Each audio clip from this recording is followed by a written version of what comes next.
Mine is Granny. I would have stuck with Darnold, but I love the draft. Joe Douglas, GM, did a great job. You think about helping your quarterback be great, go get the left guard, go be aggressive, go get Elijah Vera Tucker, get my favorite player in the draft, and Elijah Moore, who's a do-it-all slot receiver return man, and get the best fourth-round pick in Michael Carter, running back North Carolina, then go defense after that, which was great for Joe Douglas, both sides of the ball. I'm with you. How about the Cowboys? What grade did you give them? Solid B, and defense, first 6 picks. Defense, that's what they needed to do. Solid B. Didn't love every player. They had a couple reaches in there, but you start out with Micah Parsons all over the field making plays in 2019. Then you go in the 4th round, get your Brill Cox, North Dakota State, then LSU, a really good cover linebacker who could have been a 2nd-round pick, and nobody would have argued. I give Dallas a solid B. And then the Pittsburgh Steelers, what grade do we give them? C+. And people say, I hate the Steelers, you're a Baltimore Raven. No, I respect the Steelers and love the Steelers. I have the Steelers helmet right behind me here. I think when you look at the Steelers, Najee Harris, I'm not big on running backs, but I like Najee a lot. The picks after that, Pat Freiermuth, good tight end, but there were some okay picks. Not anything special after that, Greeny. That's why I gave them a C+. And they didn't do as much with the offensive line as I think a lot of people expected, which is the big weakness they have. So I have a poll question up right now that folks can vote on if they would like to. It is brought to you by ZipRecruiter, the smartest way to hire.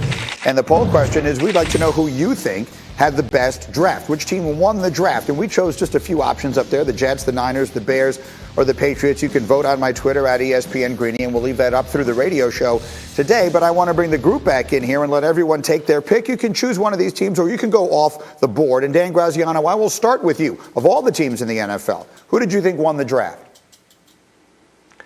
I'm going to go off the board. The first team that jumped to mind was the Miami Dolphins. I mean, they take Jalen Waddle early in the first. They get the pass rusher in Jalen Phillips. Later on in the second, they take Eichenberg, the tackle from Notre Dame. They're talking about trying to put Tua Tagovailoa in the best possible position to succeed starting this year. I think they did give him a lot of help, and I think the Dolphins are a team that we might forget about. They won 10 games last year, just missed the playoffs. It's a team that's a legitimate threat, I think, as early as this season.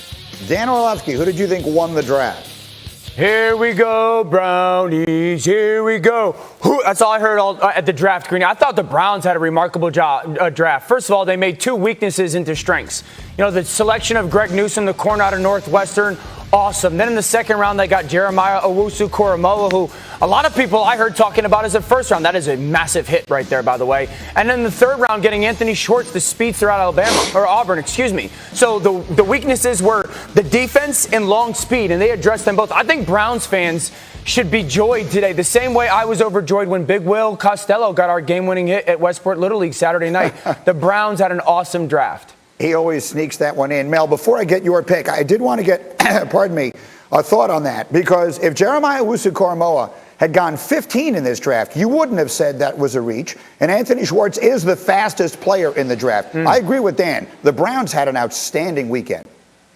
Yeah, not as good as some of the other teams, though. I won't go with the Browns being the top draft, Greeny. I disagree with that. I would go Miami. I'm with Dan Graziano on that. I'm all about Miami. I'm all about the Dolphins. I think they are right where they need to be. They lined it up perfectly. They got help on both sides of the ball. And I'll give you a couple guys that Dan didn't mention. Larnell Coleman out of UMass is a mountain of a man. He can flat out play. A lot of starts, right tackle, left tackle. He will help Lee and Eichenberg help that line. And then you think about Hunter Long. They love 2 tight ends, right? Love them in New England. Now you got Mike Gesicki and Hunter Long, who not only block, but can stretch that deep middle vertically. I think they helped Tua. They helped the defense. Great job, Miami.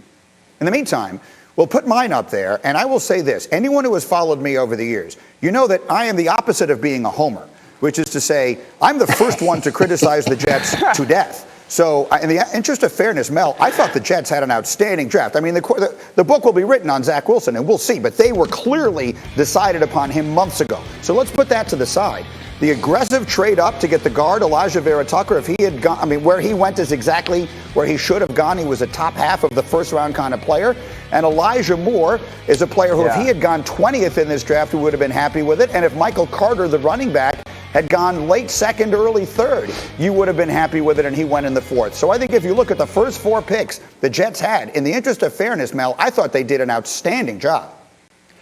No doubt. And like I said, I just gave the A- just to have a little fun, say I would have gone Darnold. But I'm with Jamie Sherwood as well. The Auburn linebacker safety. This kid's the best tackler in the draft. You can make that argument. So Joe Douglas did a great job, no doubt. I really believe this. I think Miami, the Chargers, the Jets, and I amended it. I said, hey, the Giants, I should get an F for the grade I gave the Giants. So grade me an F. You go 32 teams, you're half asleep, it's 2 in the morning, coming back, you're giving grades. I should have given the Giants an A. I gave them a B+. I was an idiot. They deserve it. Dave Gettleman moved down twice. He got Kadarius Toney, who's going to be a real threat for that offense, and a guy like Azeez Ojulari after trading down, and got a #1 next year in return. Dave Gettleman deserved an A. I gave him a B+.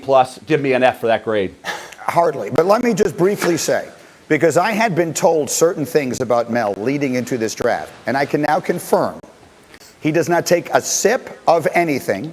He does not take a bite of anything. So no drink, no food, and does not take a bathroom break the entirety of the draft, not once. So it is now my belief that Mel Kiper is not a human being. I will tell you that. I'm not Everybody positive says that, Greeny. That he does not have all the human needs. If he's not a human being, then he gets no excuses for having an F on his grade. Like if he's a robot, he should have come through. and lastly, I want to thank the good Lord that we have the draft for Mel to focus on, because the way that you describe Mel, if he didn't have the draft to focus on, I don't know what he'd be doing. I'm scared. So thank you for having the draft to contain his insanity in one place. Got to keep me busy doing something, right, Nate? Let me show everybody what the poll results look like, or so far here. Let the record show I have a disproportionate number of Twitter quarterback. We're pretty resolute with that. We want to leave every avenue open for that to happen. So there's a lot to unpack here. And again, we have exactly the right people to do it. Dan and Neek and Mel, and Dan Graziano is my insider. I will start with you. So Aaron Rodgers seems to be, from everything we hear, resolute about not wanting to play there anymore. So I guess my question to you is there reason to believe that he genuinely has taken his last snap for the Packers? And if so, how does it play out from here? What does it look like with him getting out of it?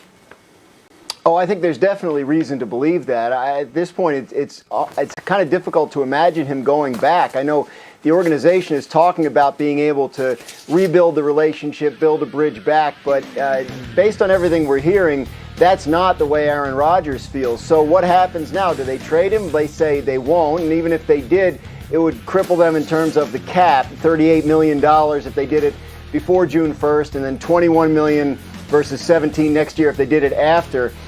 The question that the Packers have to ask themselves is, do we want to play hardball, and do we want to sort of call his bluff? Because if Aaron Rodgers wants to take this all the way and start sitting out training camp practices, they can fine him $50,000 a day for every day that he misses, and they can go after some of his signing bonus and roster bonus money, get themselves some money back. So that may be the way they decide to go. At this point, it's hard to know, because it's hard to see exactly how resolute Aaron Rodgers will turn out to be. The June minicamp, mandatory June minicamp, is the next thing on the calendar that will tell us how serious he is about sitting out. All right, so there are so many different pieces of this I want to dive into. Let's make this the first one. Dan Orlovsky, knowing a lot of the players involved in this as well as you do, what is your sense of where it stands right this minute? Yeah, Greeny, there's been 2 seasons in the history of the NFL where a quarterback has thrown for more than 4,000 yards and less than 5 interceptions. Those 2 seasons were both had by Aaron Rodgers, and they are the 2 seasons directly before the Packers chose Jordan Love. You see, a little bit over a year ago, the Packers viewed Aaron Rodgers as like a declining player, a player that's on the back half of his career, the back end of his career, maybe a bridge quarterback. And then they selected Jordan Love. And then Aaron Rodgers said, hold up, I'm the MVP of the league. And the reality is, you can't have both of those things at the same time. I heard Andrew Brandt say that. Aaron Rodgers can't be the bridge quarterback and then also be the MVP. It doesn't happen like that. And all that's happening right now is the Packers made a decision a year ago. And instead of it happening 3 years from now, Aaron Rodgers is bringing that decision right to the present time. And it's going to become a game of choosing sides. Who's going to win, the general manager or the quarterback? That's not a game that most general managers are equipped to play when the quarterback is this level.